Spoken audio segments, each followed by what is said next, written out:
Here's another XKCD comic that at the end you can go fetch it. It's number 413.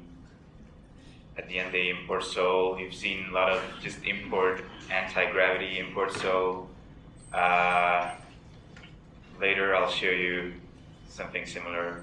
I'm going to import cloud and do cool stuff in the cloud. Okay, so I'm just going to go through some more advanced things in the IPython, well, IPython in general, but specifically the notebook. There should be up on the schedule a link to the notebook that I'm running here, so you can run it along if you want. As I said before, these are 0.13. This is a 0.13 notebook, so you will need 0.13 of the IPython installation. The reason is this is kind of some cool stuff, and cool stuff is usually new stuff. So I'll write down how they can do this. Yeah, maybe I should just, because one of my commands before might have been wrong. So you say en package. It's called installer. This might be why it, I don't know why they do this. This might be why it failed. So you do this and you do IPython. And it should upgrade to 0.13. Yeah. And with the sudo, that's how it works. All right. It not show me the. Okay.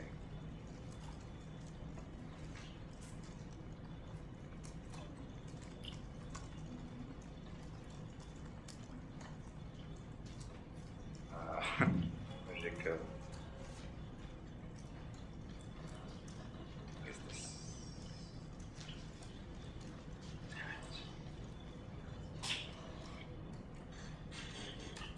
It was in full screen, right? Oh, maybe that's. It's because it treats it like an extra desktop. So it's like in the end? Yeah. Yes. I hate this new stuff. They kind of screwed that up.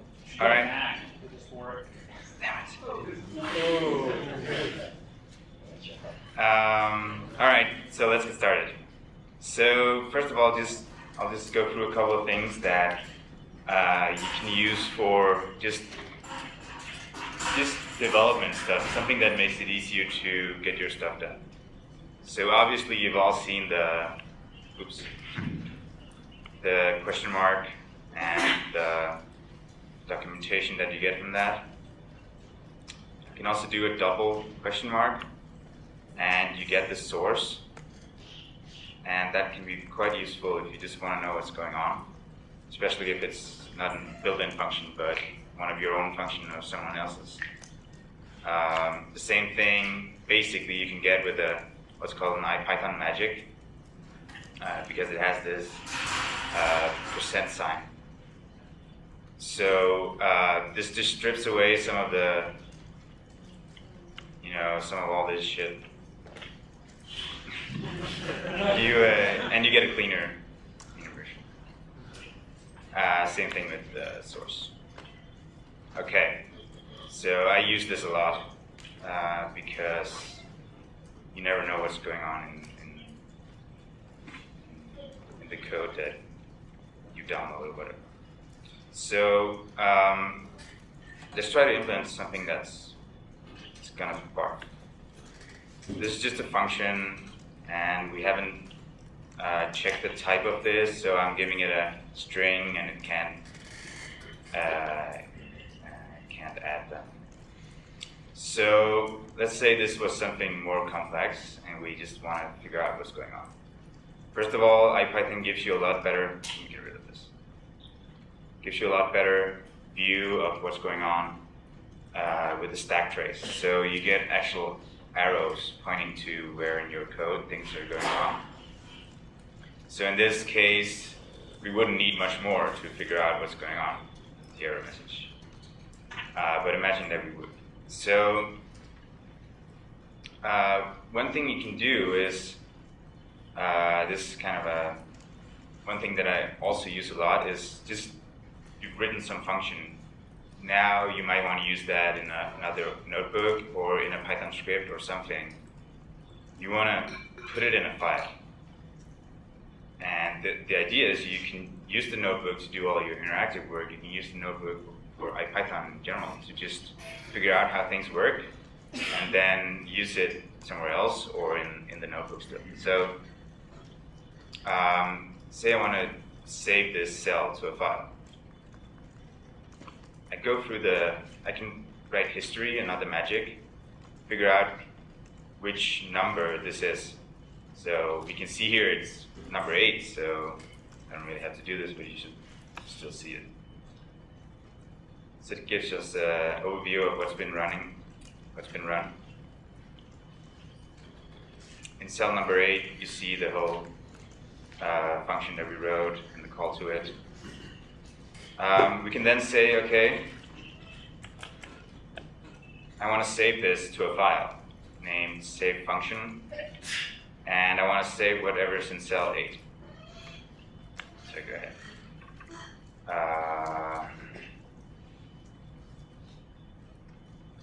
Okay. This is a bit strange. Check the site help. Just make it yourself alone. Yeah. So this will not work because it's already there. Yeah, it didn't work because we already have one created. Anyone that tested it, you should just copy this really good. Okay, it'd probably try to ask me something. Ask me if I want to overwrite it because there's a file there already. That is why I have the F, because it forces the... Anyway, let's look at it.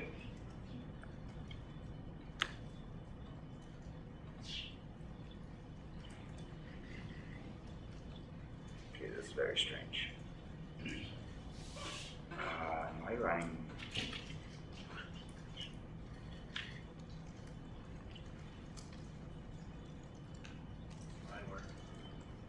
Yeah, okay. It does usually work, so... Anyway, if it works for you and you trust me that it will do it, we can use some other magic. This is running something in the shell. I'll just cat the save function to see the hell. Can you import IPython? Just stop with an exclamation. You don't need to stop. Oh yeah, I can also just do this. Yeah. But maybe something's wrong with Yeah, the kernel. import IPython and do IPython under version to see if you're on 13 dev or 14 dev, whatever. Okay, let's try it. It's good that you see this. And what do you say? Yep. Yeah. Whoa! Don't do this.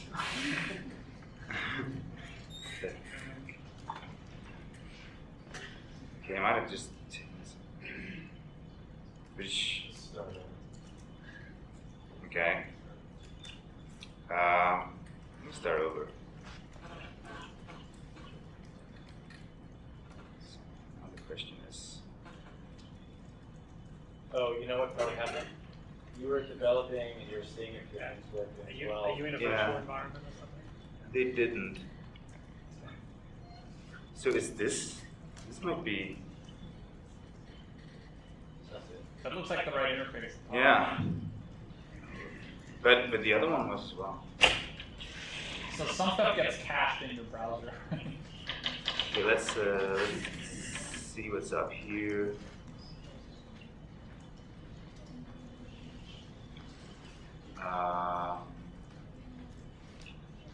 Just want to clear everything.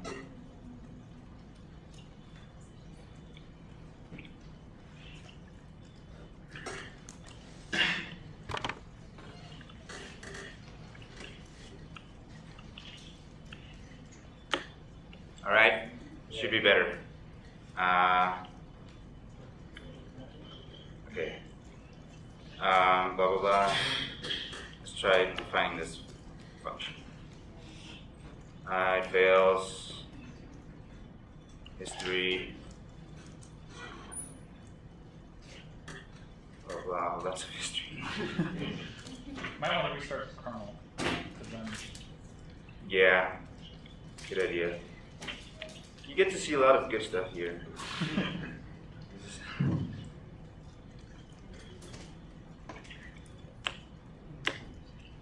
So there'll be less history.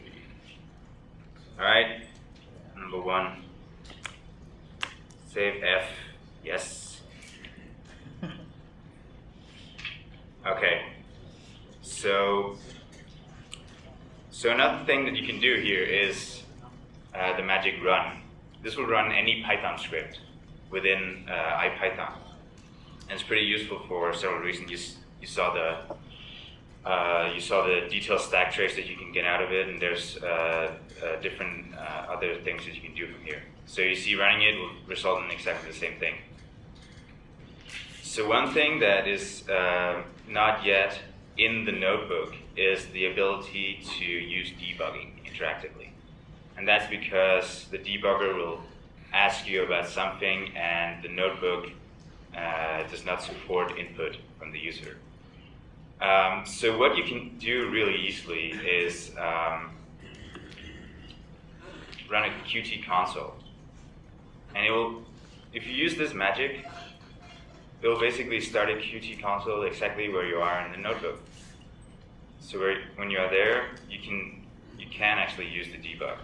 And this magic will just take the last exception that happened and jump right in. So now you're in the debugger, you have kind of the first level of the stack trace. You can go up or down in the stack trace and set breakpoints and all that stuff. I'm not going to go into debugging here, but it's very powerful if you have something more complex. So that's pretty neat, and it kind of hints to the architecture of IPython, where, oh yeah. When you're in the notebook, do you have to use the magic to run the .py file? The run magic? So you have I assume it's magic, it's Yeah. a % run. Yeah, that's when it's a magic. So do you have that? The percent sign? Yeah. So there's something called auto magic, which will just recognize magic functions without the percent sign, and it's usually turned on. I just do it here to explicitly show you that it's magic. Yeah, so you can usually do it without. I like to do it to just not confuse it with some function or whatever. Yeah, so I was saying the architecture of IPython is built up so that you have these kernels running, and the interfaces, which can be the Qt console, which can be the notebook, which can be just the terminal IPython, are just interfaces on top of that, and they communicate in the background. So that means that even though I'm running this in the notebook, I can just start up a Qt console and do the same stuff. That's pretty helpful. So another thing that you might want to do is some benchmarking. You've written some code and it's very slow. So let's just define some function. Why is this not working? Oh, you have to kill your console. Oh, you're right. I'm in the debugger, so it's waiting for input.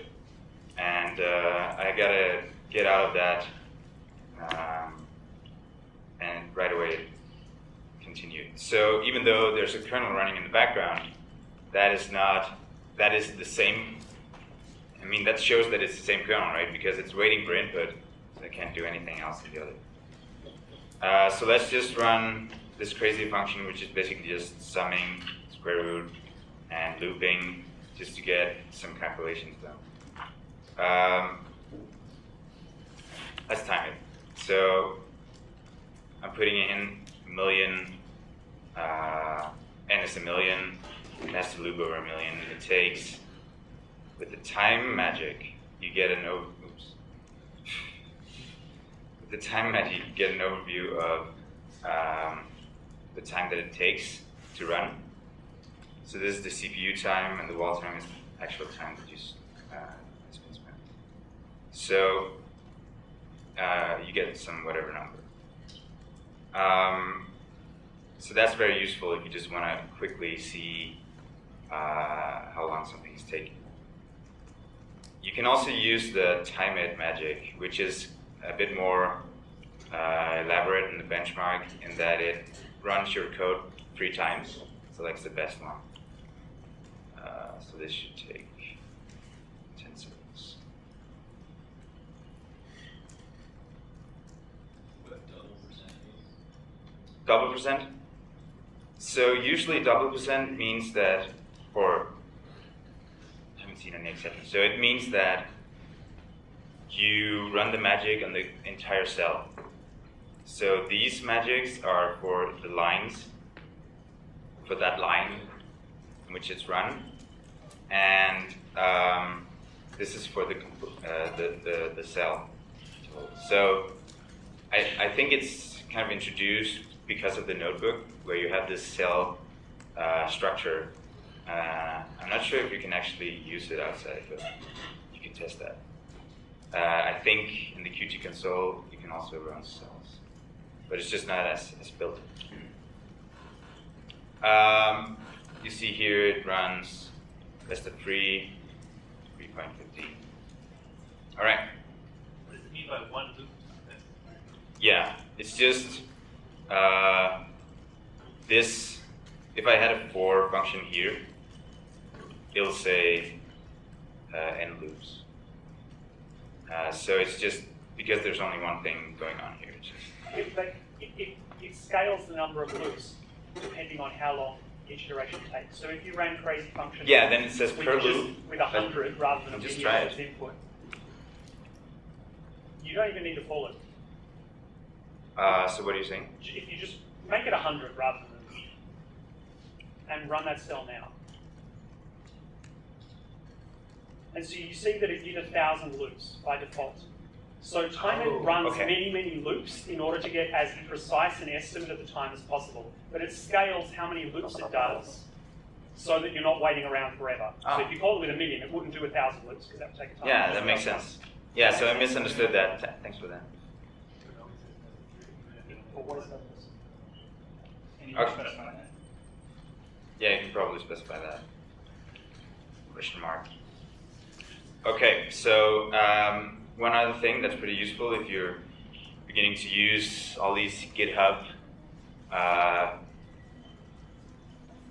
features where you can have gists and you can have things or code just simply hosted on an HTTP protocol.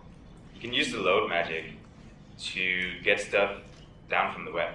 So I just found some random code from Matplotlib. It loads it. Okay, so I had it before as well, now I have 2.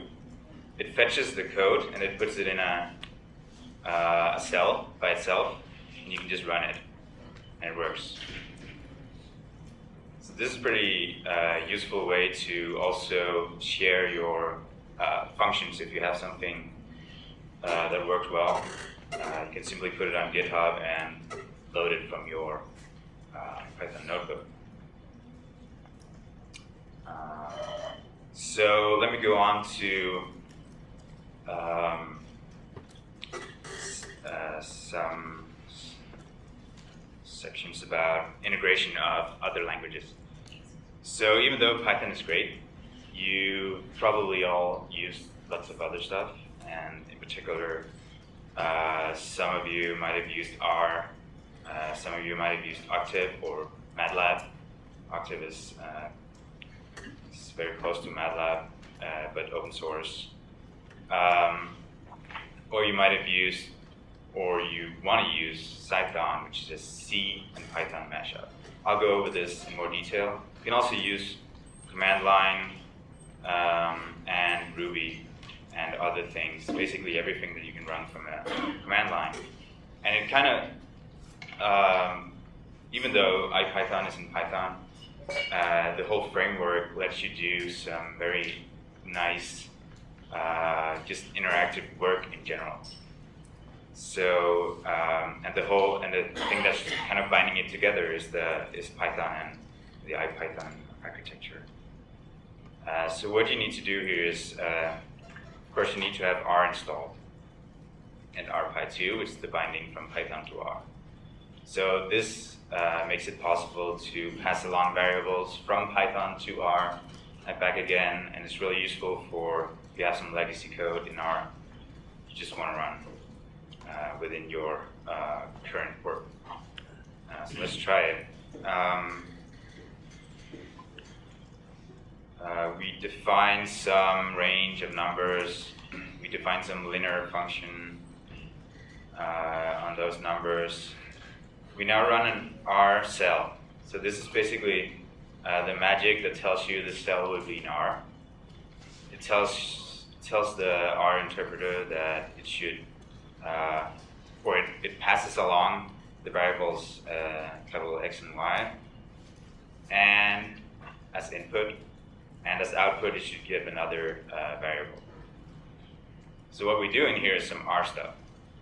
We make a linear model on this data, and we try to see how well it fits. And obviously this is a pretty easy problem, so it should fit pretty well. And we get even R plots are plotted inline in the notebook, and that's a pretty impressive thing.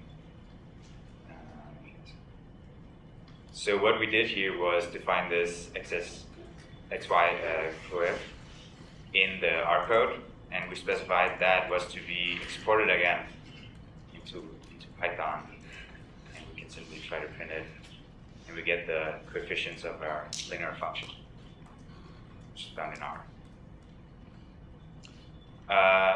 Octave, you can try this if you have Octave. I don't, and I couldn't get it installed, so I have a screenshot. And that's also a nice thing about the notebook. You can just insert images if you can't get your code to run. So here's an example where inline plots is working as well.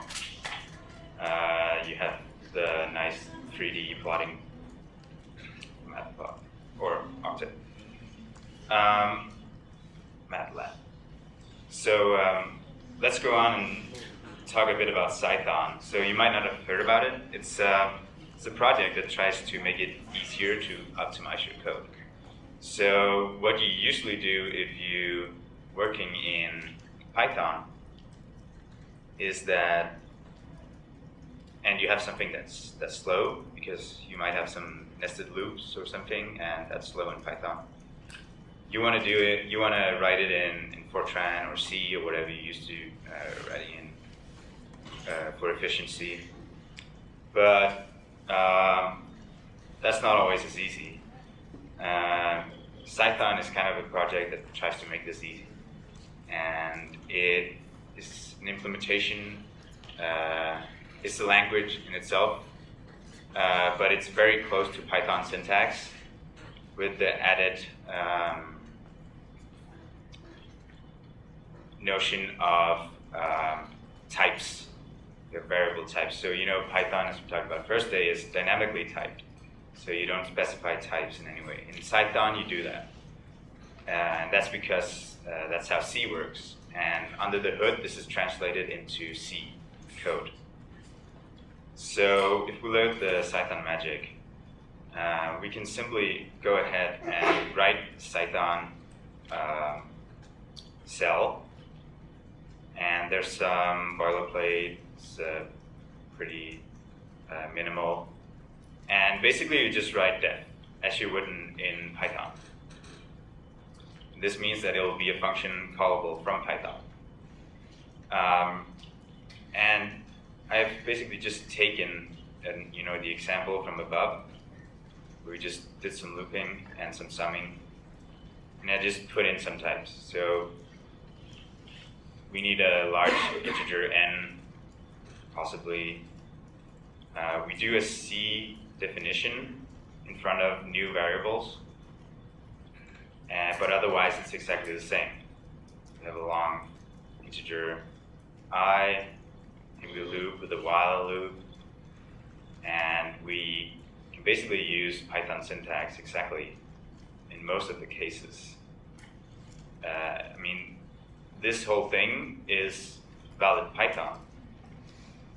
So you just do some extra initialization, and we can define this function, and we can now try to time this. And you see, we got, what did we get before for 10 to the 6? That was something like 3 seconds. So we just optimized our code by a factor of 20, 30, just by putting in some stuff. So Python is really cool. And what the IPython notebook does is make it possible to simply put it in your cell and call it right away. So yeah, that's pretty amazing. And I am using it a lot, and I'm gonna use it a lot in the future. And a year or two.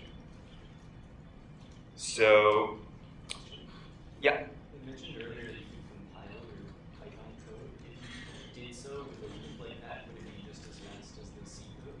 Or would it be still No. So compiling your Python code won't make it a lot faster. It just doesn't have to compile it. So what's going on when you run a Python program is that it goes into your source code and it compiles it into some representation that the underlying Python executor understands. And that's basically just a step that you remove. So it's faster to load it, but running it is the same. So why is this faster? So yeah, so this is actual C code. Behind the hoods, this is translated into C code. This Python language knows how to write C from Python. So it does that, it compiles the C code and runs that. And it creates all the bindings that you have from Python, that you need to do from Python to C, which can be a hassle if you've ever tried that. But this just works. Did that answer? I was wondering why it's faster in C. Well, C is just a lot faster. So C is a lower level language. So it kind of lives closer to the hardware, the computer, and it's much faster. But it doesn't have all the nice dynamically typing and other interactive stuff that Python has. Yeah. When I run the line time crazy function with Python, I get a math domain error. Okay. I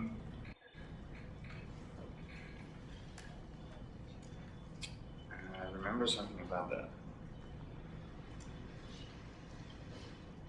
I think. You pass the LM flag side of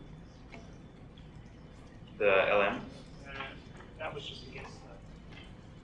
What? So which one is that? Oh, you don't know? No, I'm not sure. Oh, so you mean import math? That sounds like what the problem was. So yeah, I mean, wait, maybe try to write libc math. Can you try to write that?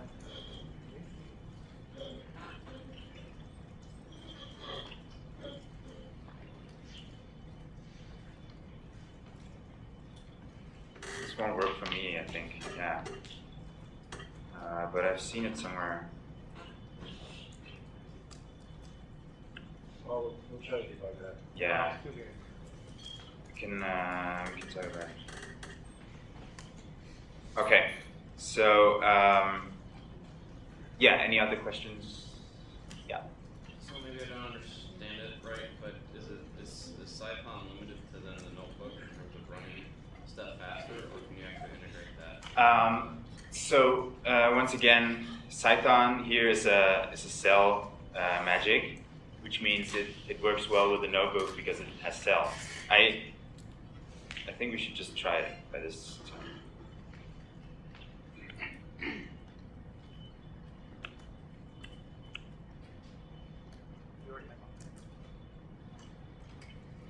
Okay, so I think it just gets it.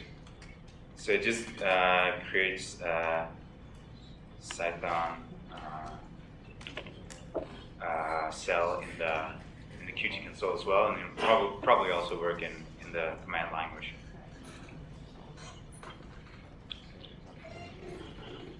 I think maybe people are curious of how you would use that in a script, a Python script. We're working well outside of the IPython. Yes. So it's a bit trickier. You can very easily from Python import Python, and you can kind of write the whole file is then just a Python file and looks like Python. You can basically also leave out these type declarations, and it'll be perfectly fine with that, but it won't be optimized in the way. So you can actually kind of write everything in Python and just pretend that it's a Python file, but it is a Python file, and you run that instead. I'd recommend you to go to the Python website and see instructions on how to put it in your scripts and run scripts. So I've basically been waiting for something like this because it takes all of that out of it. You can just do it inside the notebook. Any more questions? Okay, so command line. You've seen this before. Again, the double $sign runs this as it was a bash script behind the scenes. I do some ls, I do a git status. And yeah, it just works. Gives you a list of the output. So you can do fun stuff with that if you use ls, for example. You can loop over the files that you have in your directory. All right. Next thing is Ruby. I personally have been doing a lot of Ruby in the past, and it's a very, very nice language as well. I don't know if we're allowed to like other dynamically typed languages. We don't feel like Danish. Sure. Yeah. So I was pretty pleased that this was being integrated into the notebook as well, and you can see. We do that in Python too.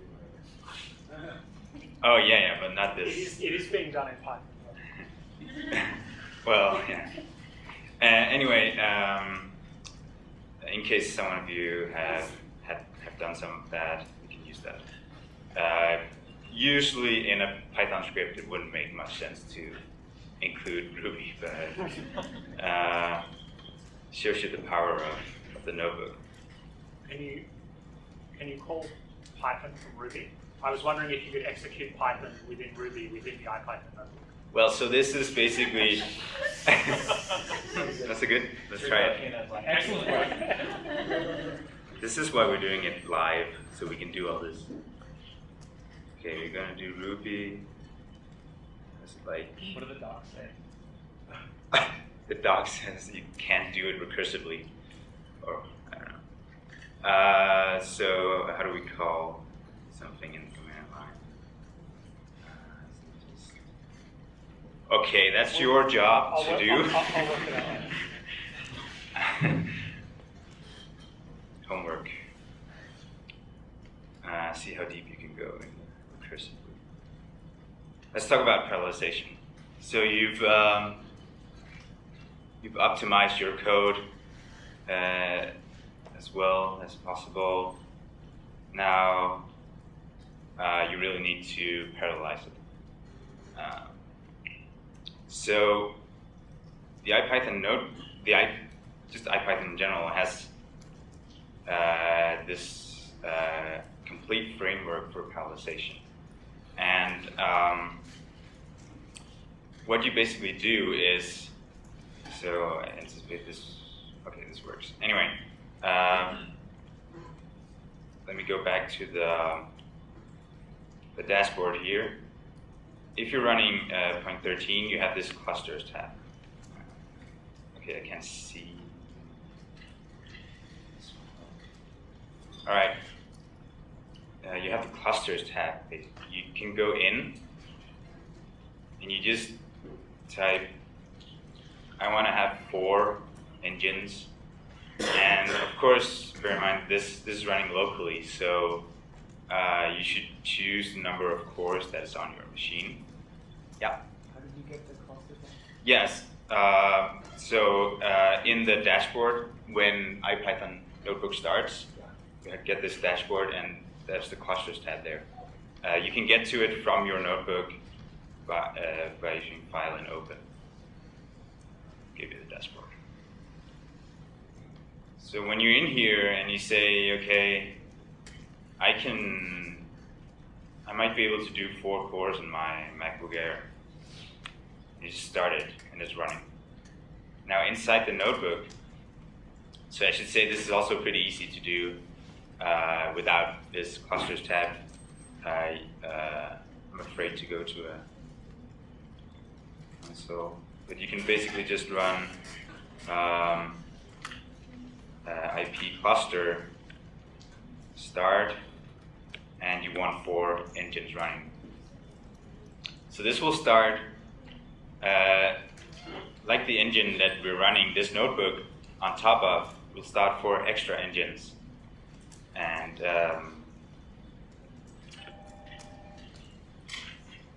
we then import the parallel client, which is the base class, base object that handles parallelization. So I'm going to import that. I'm going to figure out how many cores do we have. I'm going to define a cluster variable, which is just all of the cores. And I'm going to set it to be in blocking mode. I'll tell you more about this. But let's see what happens. So I printed 4 cores, just picked up on what I've started. And I now have something called a direct view, which is my cluster. So on this view, you can call functions. So first thing to do is to go through some of the functions that you might want to call. So let's try just apply synchronously some lambda function to all of our cores in the cluster, and it'll print out 4 hello worlds. Now we can also do this asynchronously. That means that it will spawn off this function on the engines and return right away, so you can do other stuff in your notebook. And then when you want to get the results, you just issue a get function on the result. So it works in the same way. Another useful thing when you're doing parallelization is you're using map. So I think you went over the built-in map function, which takes any callable and a list of things, and it just calls all of the things in the list on the callable. This does the same thing, just on the whole cluster. So I give it a lambda, it squares the number, and I give it the numbers to square, and it runs. So it's not easy to see that this is working in parallel, but I'll show you in a minute. Same thing, you can do it asynchronously. You get it. So will it hit each one of those clusters when it pushes the squares? Yeah, it'll push the function that you want run and the numbers divided into the cluster. So it'll only push the numbers that the actual cluster needs to run, that the particular engine needs to run. Right? So it won't push all these numbers to all of the clusters, it will divide them properly. So here there's 4, but we could have had 10, and then there would be some division of them. Is synchronous blocking? Sorry? Is apply state without blocking? Yes. And get is blocking like asynchronous? Yes. So when you're running something in asynchronous mode, it'll just return. But at some point, you might want to just wait for the result once you've finished doing whatever else you're doing in the background or in the foreground. And you just call get, and that will wait as if it was a synchronous call. Okay, so in IPython, we've shown you a lot of magic, and there's also magics that are specific to parallelization. So one is the px for parallel execution, and you see the single percent sign. We just want to run this line on all the engines. So this magic does all of the things that I've done up here. It just calls applies, but it also formats the output and tells you what each of the clusters have output. So next thing is the cell magic, parallel execution. What I'm going to do here is just use the PyLab magic, which makes all the engines also PyLab engines. Same thing as my primary engine, so that I have that available for the next cells. So we see here there's some output. So this is a nice way to view what the cells have output. It'll make sure that it's in the right order and stuff like that. If you've worked with parallel programming before, you can have all sorts of nasty things going on with writing at the same time. So what it does is just say, okay, welcome to Python for all of them. Now we can run something a bit more, or we can define our function again. We don't really have to do this. We can just go up to the cell where we had our function, and we could put the px on top and run the cell again. So that's one of the things about the notebook. You can go back and forth, go up again, do some stuff again if you need to. And this time, so the px magics were defined once we loaded our parallel client here. So they weren't available before. Now that we run it, they will be available, but you can also go back up now that it's in memory. It doesn't matter if it was before that call or after. But we've just put it in here again. Now, some of you might have used MPI, things like that for parallelization. That's kind of the canonical way to do parallelization on supercomputing clusters. There you have the concept of scattering and gathering.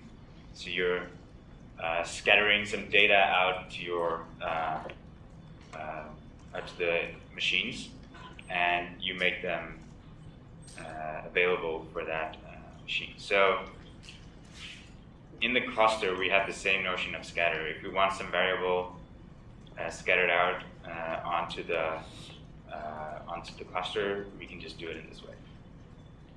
And now with start, so what we did was define a variable start on each of the clusters, each of the engines in the cluster. And now with that available, we can just on each engine run another function that is what we've just defined here. And we can now run only a fourth of the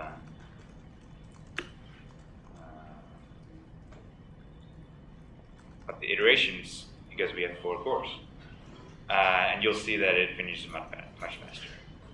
And all of them basically would have added up to much longer runtime if you run them serially. So you might notice that this is only half of what we had before. That's because my laptop only has 2 cores. So it can only do 2 times speed up. But you can still define clusters that have 10 engines, and it will still work. It's just it's just processes in the operating system. So it doesn't matter if it matches the amount of cores. But obviously, if you actually do calculations, you'll see that it only has the speed of the amount of cores that you actually have. So after that, we can then, if you notice, we've defined a variable called result on each core. We now gather that back into the front end, and we get the same stupid number. Question. Yeah. Can I, instead of one value, can I send a list of 4 values? So, for example, that each core starts from different start. That's exactly what I did, actually. Ah, right. So I say the step is a million divided by 4, and I have a list from 0 to 4. Yeah. So the first number will be 0, the next will be a million divided by 4, and so on. So I had to do that in order to get the same number. But yeah. Let me see. All right. So I should say at this point that starting this cluster running locally is just the beginning. What you can do with IPython is define other profiles, and these profiles might point to an IPython cluster that's running anywhere. So you can have it running on some computer that's available to you with some more computing power, and you can simply in this interface go in and say, I want to start 32 cores on that machine right now, and it'll be available in exactly the same way as I've just done locally. So you need to be able to, of course you need to have the machinery to do that, and you need to have access to that server, and you need to set up the profile. And that can be a bit difficult, but once you've done it, it's really easy, and I suspect that it'll be even easier in the future. This is a pretty new functionality. So one thing that we can do in the meantime, while it's not that easy, is to use some very excellent services. So one thing I want to show you is something called PyCloud. Let me see if we can go to the front page. Oh, okay. Okay, PyCloud. So this is not, I'm not getting bought by them or something, but this is really a useful tool. I'll show you why. If you want to, in the breakout session, you can actually try to play with this. They come with plenty of free computing each month, so you can easily try it out for free. What PyCloud does is it has a lot of Amazon instances running. So Amazon is kind of the canonical cloud computing service provider, right? So you've probably heard of it, and you can start infinite amounts of computers and do lots of stuff. What you, for example, could do was buy some Amazon instance that is that has a lot of computing power, and you can start an IPython cluster on there and run your stuff through that. But you'd have to make sure that you stop that instance again, because Amazon bills you by the hour of usage. So what PyCloud has done is say, okay, we want to make it easy for Python developers to use the cloud without doing all this. So they've kind of just started lots of instances and you then submit calls to functions on their cloud, and they will handle it. They'll just run your function, put it in a queue, run your function on one of their instances, and return the result. And you're billed by the millisecond. So it only uses as much time as you. It only bills you for the time that you actually use. So let's try to define a problem and see how it works. So a very typical example of parallelization is calculating pi using kind of a Monte Carlo technique, where you just sample random numbers in a square, in the unit square, and you see how many of those were in a circle. And the ratio of the area of the square to the circle has a relation to pi. So what you can do is, it's a pretty stupid way to calculate pi. This is not how you calculate pi with a lot of digits, and you'll see why, but it's a very good example of how to parallelize, because it's so trivially parallelized. You can do the same problem, and because you're using random numbers, you just generate lots of points, and all the points, doesn't matter which engine they're generated on, they'll be worth the same. So let's try to define that. So what I'm going to do is define two functions. I have a sample circle function that basically just takes the number of samples that you want. It generates a random number n times, or a random point in the unit circle, unit square, and it checks if it's inside the circle. So if the radius is less than 1, it is accepted, right? So we just increment the number of samples in the circle, call them. So the brute force pi function is sample all these circles, then pi will be equal to 4 times that number divided by the total number. So the total number is kind of a measure of the area of the square, and m is a measure of the area of the circle. And of course, the more points you get, the finer the line you will be able to define. The finer, the better you'll be able to estimate the area. So this is how you do this.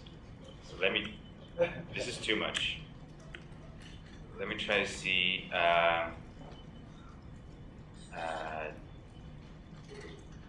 Okay, yes. So this is the serial version. We just try a million instances of that, and it fails. That's not good. Okay, didn't I run it? Oh, I didn't run it.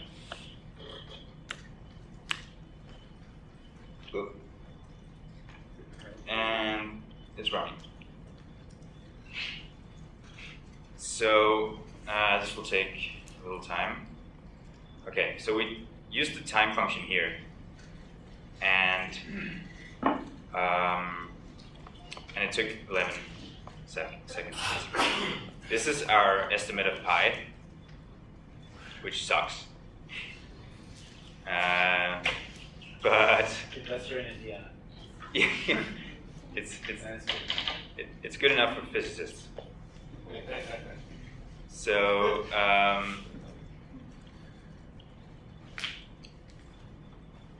now you see the magic, another kind of magic.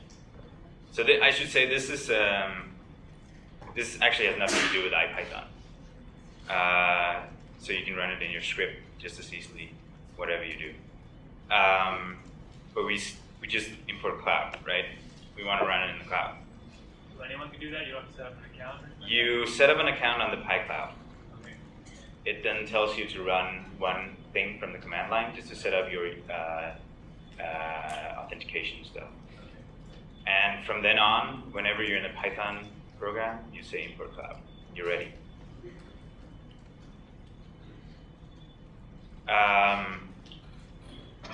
Okay, now let's try to do this thing in the cloud. Okay, so I'm gonna divide my number that I was running here by 10 and run it and map it out on the cloud onto 10 instances. So let's try to follow it here.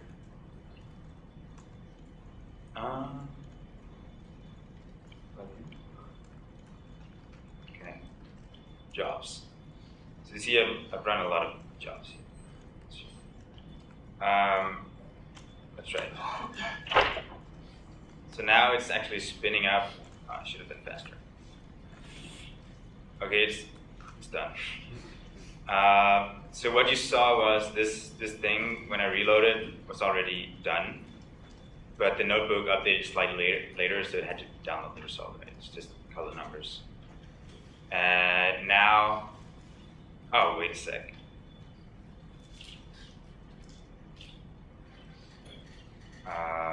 Yeah, so what we were doing before was just basically staging it. This is running it. Sorry. Divided up into 2 cells. So when we call the map function, we're basically running it. But it's asynchronously, as we were talking about before, so it's just running in the background. You then get the result just by calling cloud.result on these job IDs. So from any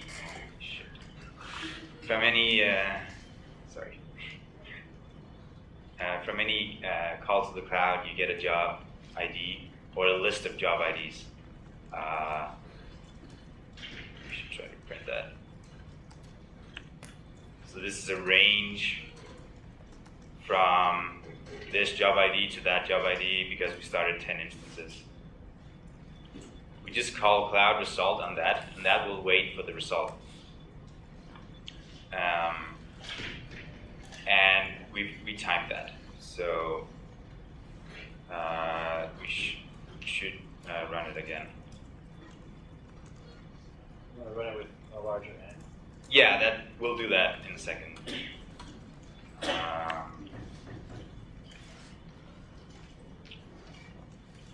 You see it's running 10 now.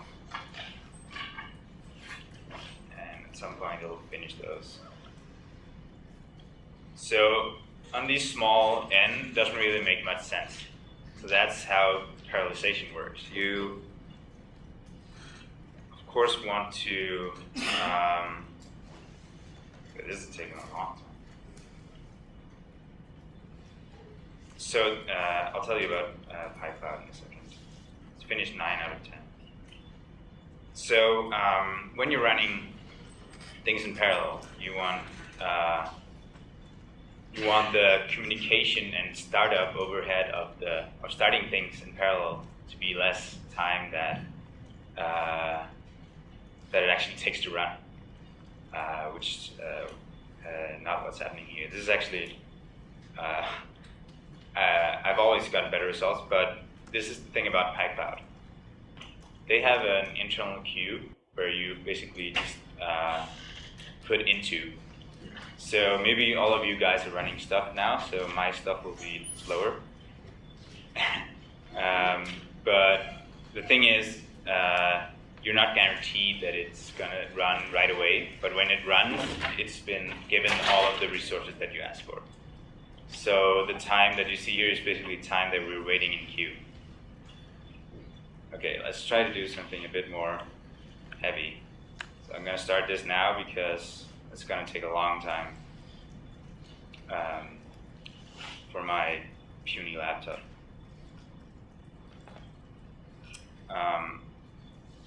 And while I do that, I should probably show you the notebook cloud. So another service that's kind of, there's a lot of services coming to life because things are not at this moment as easy as they should be. So a service like this is kind of we will spin up an Amazon instance for you with the IPython notebook interface running. So imagine that you're all having problems with running the notebook, or you just want something and you want to run it from your iPad. You can go here, you can spin up any instance of Amazon, and in fact we should just do it. So this requires that you have an Amazon account, an EC2 account, and you will be you'll be charged by the hour. If you sign up for Amazon right now, there's a free tier that's big, so you won't pay them until you use it for lots of computation. But let's spawn up an instance here. I'm choosing the micro because this is the cheapest. Okay, still trying to calculate pi.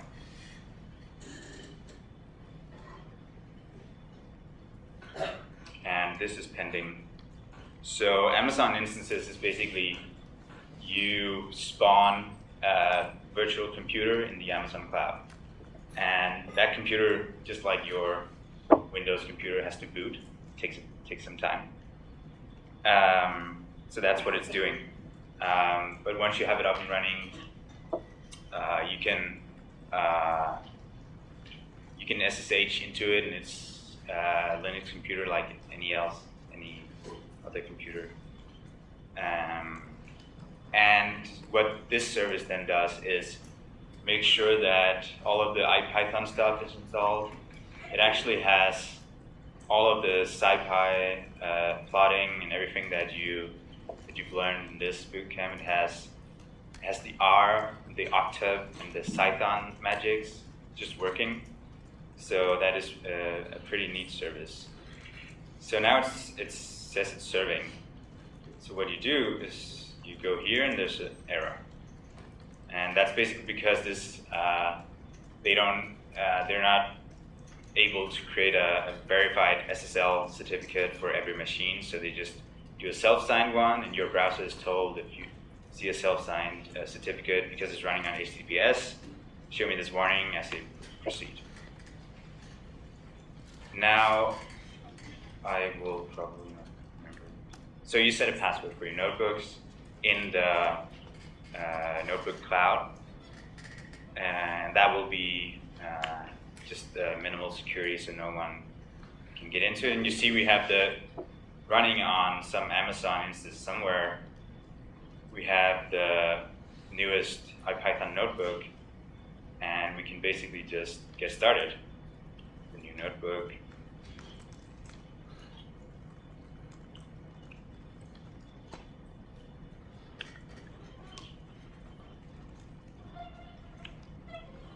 It just works. So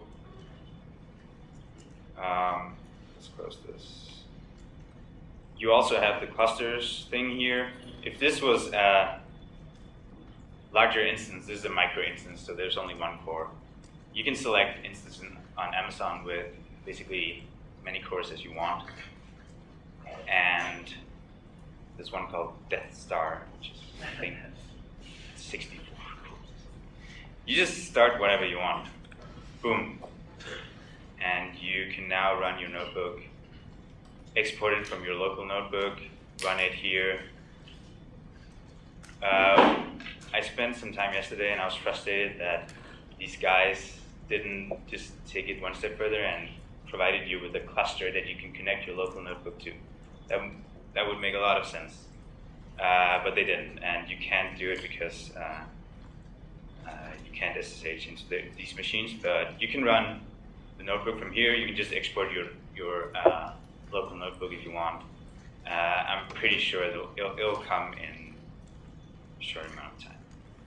So let's stop this again so Amazon won't take all my money. And maybe our pi calculation is finished. Yes. So it took 108 seconds. Now let's try it. What do you say? 50 machines in the cloud. Maybe I shouldn't. Just to avoid the overhead. Gadgets, and it's running. Now we're back to the PyCloud example. We see there's 20 jobs being in queue. So let's hope that the queue is not too bad at this point.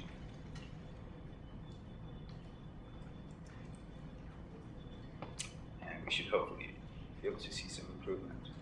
You can see by going to a larger n, we are actually getting better at calculating pi, but it's very computationally stupid.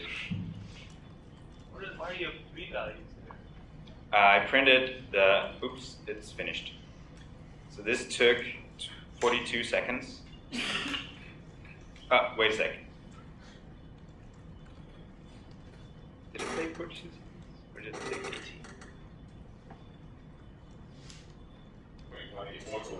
Oh, 0.18, yeah, that makes it, not 18. Yeah, it took 42 seconds, okay? Now let's do something that we can't even do on our local machine. It'll take forever. Did you execute that? No, I'm just gonna, okay. Why don't we just run it on 100?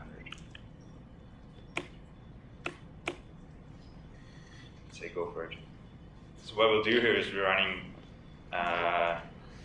10 million on each of the 100 instances. Let's see if it's faster. It'll definitely be a better approximation of pi. So did you ask? Yeah, I printed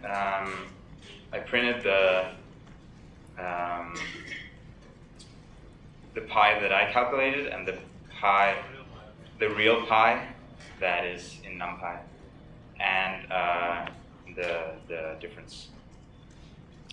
Let's get a handle of precision. Let's go to PyCloud to see if something's going on. Okay, so it's running 68 of my 100 machines, and we'll finish at some point. This would have taken an hour to run on my laptop, or more.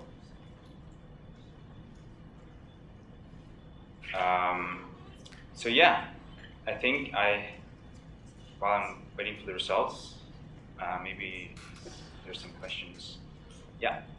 So what is the good strategy for this parallelization? You mentioned that C code runs much faster than Python. Okay, it's done, sorry. Right now, for example, we are basically using computational power in vain because we're using Python unoptimized code.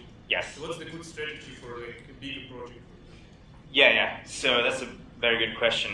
And what I didn't tell you here, but you'll see in the breakout session, is that the magic that we're running, so for example, where are we at? Okay, up here. The Python magic, nothing stops you from defining this cell in parallel.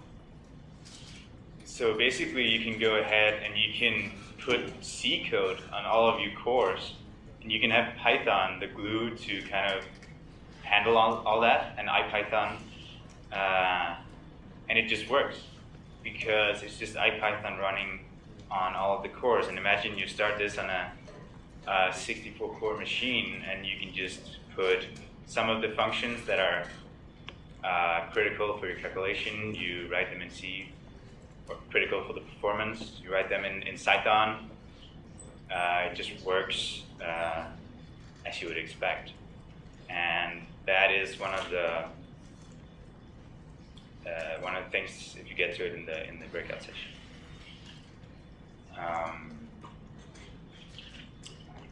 So while we were talking, this thing finished in 89 seconds because it was running on 100 machines in parallel. And as I told you, we wouldn't even be able to do this today on my laptop. So it really shows the power of running things in the cloud if you want it. Let's just go in and take a look at my... So as you can see, I've been running lots of shit in this. Sorry.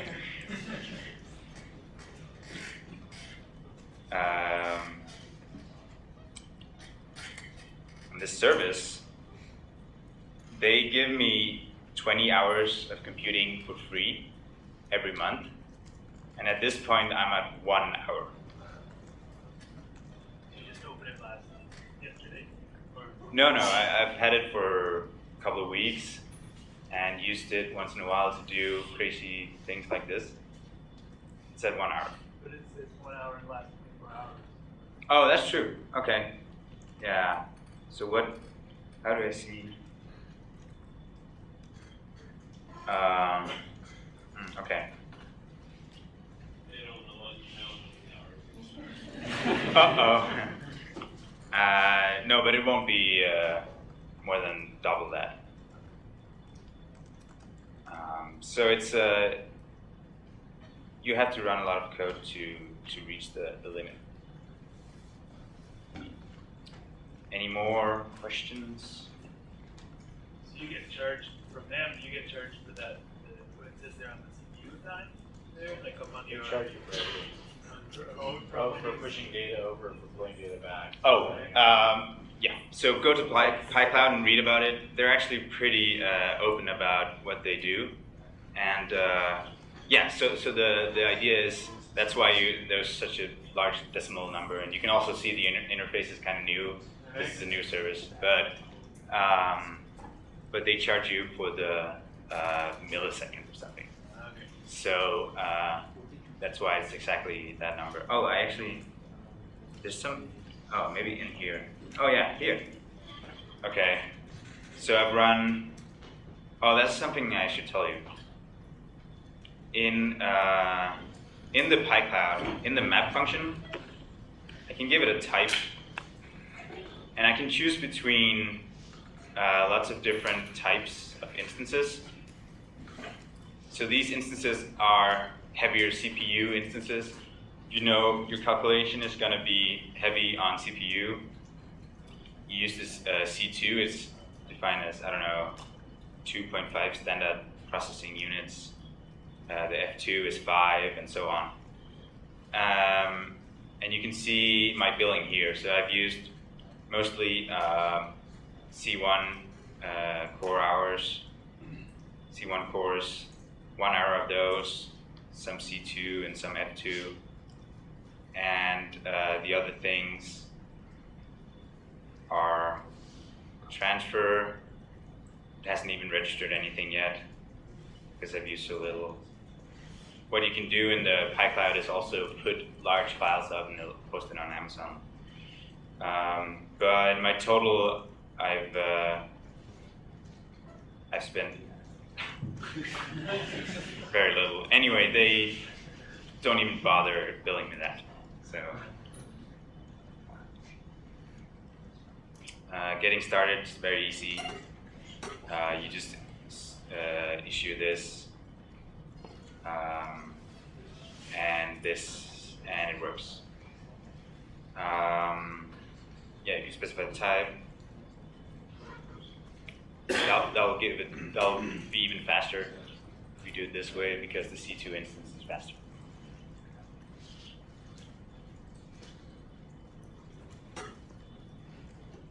Okay, so I think the breakout session is on the web as well, which will also be a version 3 notebook. So please operate if you're still on version 0.12, and otherwise it's hard. I spent a lot of time yesterday trying to make it work on version 2. All of the magics and stuff has been much improved in this. All the parallelization has been much improved in the new versions. And here is the correct commands. you might want to put a sudo in front of if you're still struggling with it. Otherwise, come and ask. What is nthought? nthought is a company based in Austin, Texas. And one of the things they do is they package up all of these packages into a single distribution so that you're not just installing Python itself, because that's kind of with most distributions these days of OSs, but all the other things on top of that. And they try to deal with all the cross-platform issues. And as we've seen, like some of the sort of outside codes don't always work on all machines. But they also do consulting, and they even run boot camps and things like that. They charge $1,000 a day per person. So you guys did pretty well. Take donations later on. Yeah, they're one of the biggest supporters also of open source Python efforts. So they actually fund development of various core packages that need basically to be better. Yeah, and they're sort of essentially friends of Python. Is it better to install an nthought distribution or to install stuff on your own? I mean, I think nthought is, for almost everybody, is good enough. And then what it's also installing is other installers. So this is one type of installer. There's something called pip. There's something called easy install. If you need a third-party package that isn't part of the nthought distribution, now it's pretty trivial. We haven't told you how to do that. Yeah. What's the relation between the kernel and the engine? The kernel and the engines? Yeah, So Paul can probably tell you a bit more about that, but I'm pretty sure in the newer version of IPython, those have been merged. So there's now the concept of the engine, and that is running a kernel. I mean so your interface is communicating with an engine, and that's it.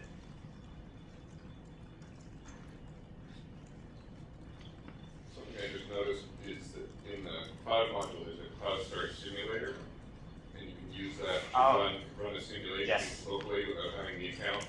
And if you have a multi-core machine, it will automatically. Yeah, it's a very good point. Thanks. So in the what you're saying in the cloud Python module, you don't have to sign up for PyCloud. You can just use it and use what's called the simulator, and it'll run on your local cores until you're convinced that you want this to sign up.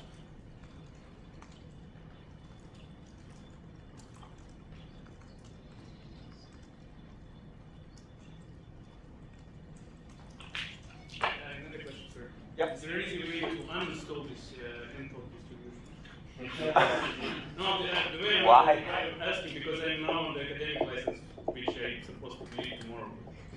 Oh. It's okay. I got an email from nthought that you were running this bootcamp. They said it was fine if everybody takes the bootcamp had that distribution. But nevertheless, is there an easy way? Are you running on Mac? Yeah. So there isn't a single Mac uninstaller, but most of the stuff is in a single directory. So if you are in that directory, the full answer is found by Googling what you're looking for. And I believe they installed an uninstaller. yeah, they have a. Oh, really? There should be an uninstaller. It's just remove dash etd dash whatever version you're on. Okay. You just rm slash. No, sorry, the word remove. Yeah. I'll show you. I'm sure Google will tell you in a second. Say I want to save this cell to a file. I go through I can write history and other magic, figure out which number this is. So we can see here it's number 8, so I don't really have to do this, but you should still see it. So it gives us an overview of what's been run. In cell number 8, you see the whole function that we wrote and the call to it. We can then say, okay, I want to save this to a file named save function, and I want to save whatever's in cell 8. So go ahead.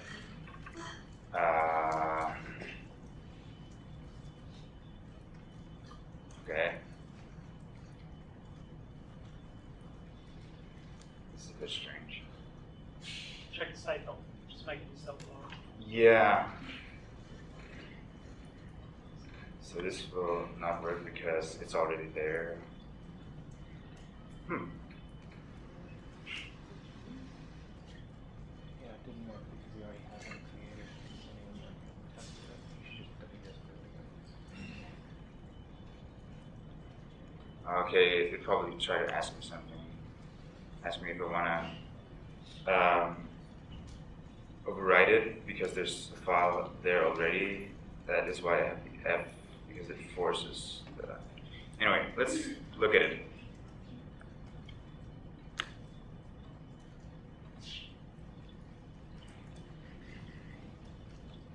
Okay, that's very strange. Am I running? That's how it works. All right. Will it not show me the... Okay.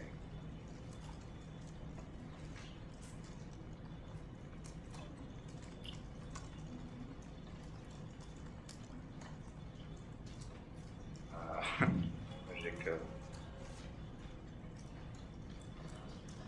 What is this?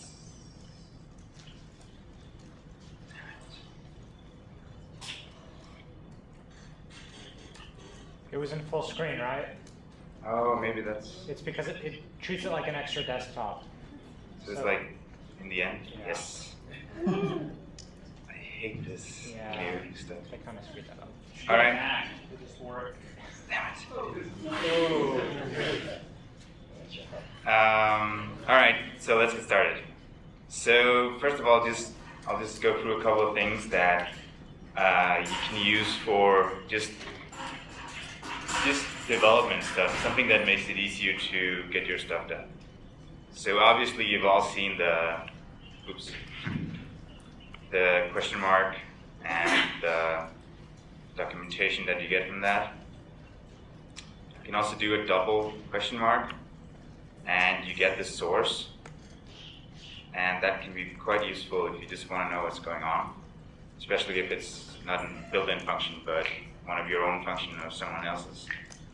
The same thing, basically, you can get with what's called an IPython magic, because it has this percent sign. So,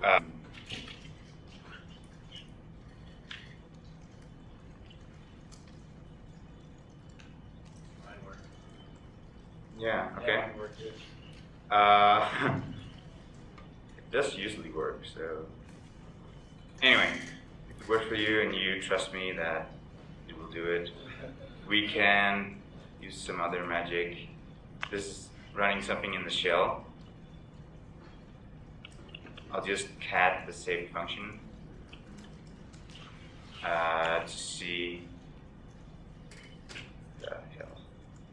Can you import IPython? Just start with an exclamation. You don't need stuff. Oh yeah, I can also just do this. Yeah.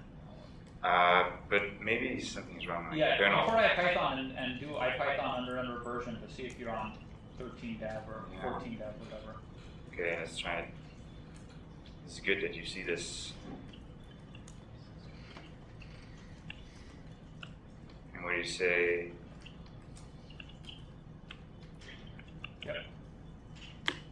Yeah. Whoa! Don't do this.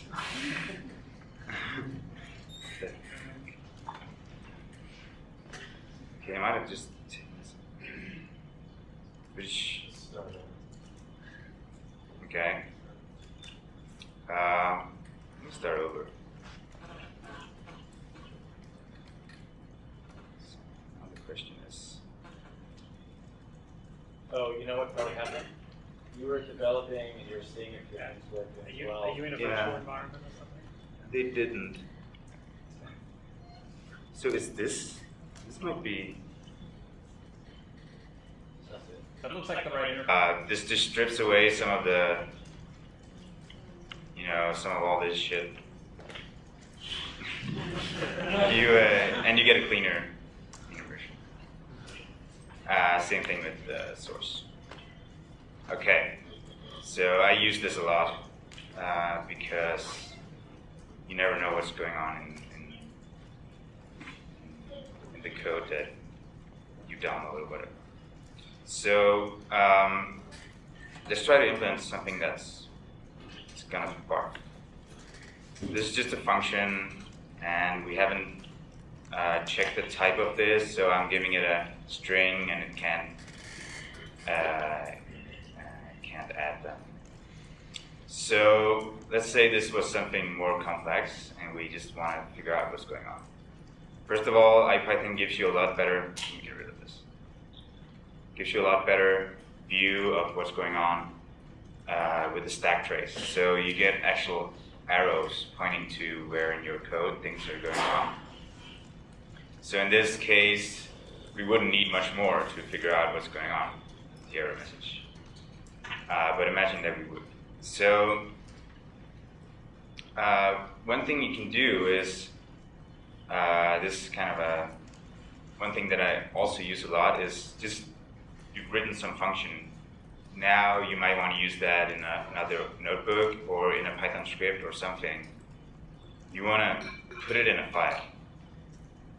And the idea is you can use the notebook to do all your interactive work. You can use the notebook for IPython in general to just figure out how things work and then use it somewhere else or in the notebook still. So here's another XKCD comic that at the end you can go fetch it. It's number 413. At the end they import Sol. You've seen a lot of just import anti-gravity, import Sol. Later I'll show you something similar. I'm going to import cloud and do cool stuff in the cloud.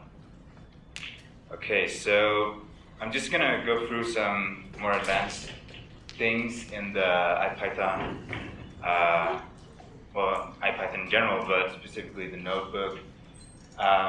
There should be up on the schedule a link to the notebook that I'm running here, so you could run it along if you want. As I said before, these are 0.13. This is a 0.13 notebook, so you will need 0.13 of the IPython installation. The reason is this is kind of some cool stuff, and cool stuff is usually new stuff.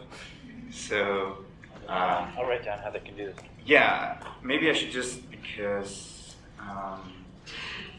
one of my commands before might have been wrong. So you say en package. It's called installer. This might be why it, I don't know why they do this. This might be why it failed. So you do this and you do IPython. And it should upgrade to 0.13. Yeah, and with the sudo